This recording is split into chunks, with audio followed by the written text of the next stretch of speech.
ಇನ್ನು ಭಾರತ ಶತ್ರು ರಾಷ್ಟ್ರ ಪಾಕಿಸ್ತಾನದ ವಿರುದ್ಧ ಸೇಡು ತೀರಿಸಿಕೊಳ್ಳೋದಕ್ಕೆ ಭಾರತ ಎಲ್ಲ ರೀತಿಯ ಪ್ರಯತ್ನಗಳನ್ನು ಕೂಡ ಮಾಡ್ತಾ ಇದೆ. ಅದರಲ್ಲಿ ಪ್ರಮುಖವಾಗಿ ಸೇನೆಯ ಶಕ್ತಿಯನ್ನು ಹೆಚ್ಚಿಸಿಕೊಳ್ಳುವಂತಹ ಒಂದು ಲೆಕ್ಕ. ಮುಯ್ಯಿಗೆ ಮುಯ್ಯಿ, ಸೇಡಿಗೆ ಸೇಡು. ಭಾರತ ಪ್ರತಿಜ್ಞೆಯನ್ನು ಮಾಡಿದೆ ಈಗಾಗಲೇ. ಉಗ್ರ ದಾಳಿಯ ಪ್ರತೀಕಾರಕ್ಕೆ ಪಾಕಿಸ್ತಾನದ ವಿರುದ್ಧ ಈಗ ದಿಟ್ಟ ಹೆಜ್ಜೆಯನ್ನು ಭಾರತ ಇಟ್ಟಿದೆ. ಶತ್ರು ರಾಷ್ಟ್ರ ಪಾಕಿಸ್ತಾನದ ಬುಡ ಈಗ ಒಂದು ರೀತಿ ಅಲ್ಲಾಡುವ ರೀತಿ. ಯಾಕೆ ಅಂದರೆ ಇವತ್ತು ಫ್ರಾನ್ಸ್ ಜೊತೆ ರಫೇಲ್ ಮರೀನ್ ಜೆಟ್ ಡೀಲನ್ನು ಭಾರತ ಮಾಡ್ಕೋತಾ ಇದೆ. 26 ರಫೇಲ್ ಮರೀನ್ ಜೆಟ್ಟನ್ನು ಭಾರತ ಖರೀದಿ ಮಾಡ್ತಾ ಇದೆ. ಇದರ ಒಟ್ಟು ವೆಚ್ಚ 63,000 ಕೋಟಿ. 63,000 ಕೋಟಿ ರೂಪಾಯಿ ವೆಚ್ಚದ 26 ರಫೇಲ್ ಜೆಟ್ಗಳನ್ನು ಖರೀದಿ ಮಾಡ್ತಾ ಇದೆ.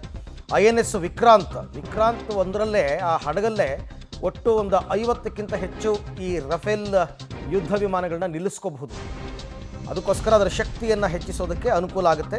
ಇವತ್ತು ದೆಹಲಿಯಲ್ಲಿ ರಫೇಲ್ ಒಪ್ಪಂದ ನಡೆಯುತ್ತೆ. ಆ್ಯಕ್ಚುಲಿ ಇದು ಈಗ ಮಾಡ್ತಿರೋದೇನಲ್ಲ, ಈ ದಾಳಿ ಆಯ್ತಲ್ಲ, ಪಹಲ್ಗಾಮ್ ದಾಳಿ, ಅದಕ್ಕೂ ಮೊದಲೇ ಇದೆಲ್ಲ ಡೀಲ್ ಆಗಿತ್ತು. ಇವತ್ತು ಸಹಿ ಮಾಡ್ತಾ ಇದ್ದಾರೆ ಎರಡೂ ರಾಷ್ಟ್ರದವರು ಈ ಒಪ್ಪಂದಕ್ಕೋಸ್ಕರ. ಇದಕ್ಕೋಸ್ಕರ ಭಾರತ ಖರ್ಚು ಮಾಡ್ತಾ ಇರತಕ್ಕಂಥದ್ದು 63,000 ಕೋಟಿ.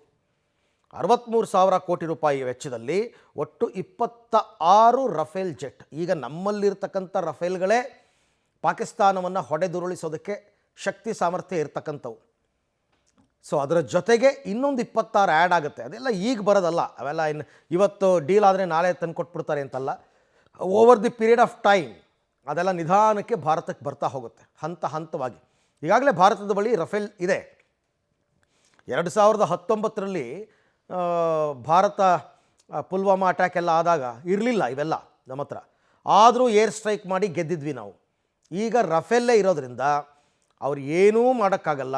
ನಮ್ಮಲ್ಲಿರ್ತಕ್ಕಂಥ ಶಕ್ತಿ ಸಾಮರ್ಥ್ಯವನ್ನು ನೋಡಿದ್ರೆ 2 ದಿವಸಕ್ಕೆ ಪಾಕಿಸ್ತಾನವನ್ನು ನಿರ್ನಾಮ ಮಾಡ್ಬೋದು, ಅಷ್ಟು ಶಕ್ತಿ.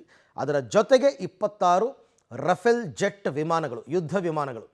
ಇದರ ಸ್ಪೆಷಾಲಿಟಿ ಹೇಳ್ತಾ ಹೋದರೆ ಸುಮಾರಿದೆ. ಒಂದು 2-3 ಅವರ್ಸ್ ಎಕ್ಸ್ಪ್ಲೈನ್ ಮಾಡ್ಬೋದು. ಅದರಲ್ಲೂ ನ್ಯೂ ಜನ್ರೇಷನ್, 5th ಜನರೇಷನ್ ಇದು ಇವಾಗ ಖರೀದಿ ಮಾಡ್ತಾ ಇರ್ತಕ್ಕಂಥದ್ದು. ಫಿಫ್ತ್ಗಿಂತಲೂ ಜಾಸ್ತಿ ಅಂತಲೇ ಹೇಳ್ತಾ ಇದ್ದಾರೆ.